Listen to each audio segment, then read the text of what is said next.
what's the worst thing that can happen? And in that moment, the worst thing that can happen to me is that I can probably break a leg or I can lose the match, right? But besides that, there's not much worse that can happen in those few minutes. And I used to be like, okay, so in this moment, that's going to feel like the worst, but will we really care about it in 5 years? And I think I used to kind of take away the pressure from myself, but to be very honest with you, that was one of the techniques.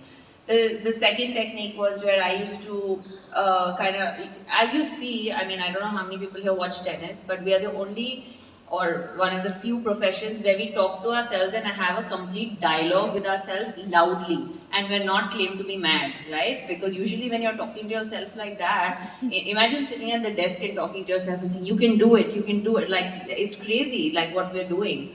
But I would have a complete dialogue with myself, and I would say to myself that yes, you're feeling pressure, but so is the other person, and you're better than her in this moment. And whether I'm better than her or not is a secondary thing. The belief is the first, because if I believe I'm not better than her, then it's lost anyway, right? So at least I'm trying my best to put myself in a position that is 50% where I'm like, okay, at least my mind helping me to believe that I'm better than her in that situation. So, like I said, there are different techniques to deal with it. You can. Some people close their eyes, they put a towel on their head, and they just sit down, right? Like on the changeovers, because they want to block out the noise.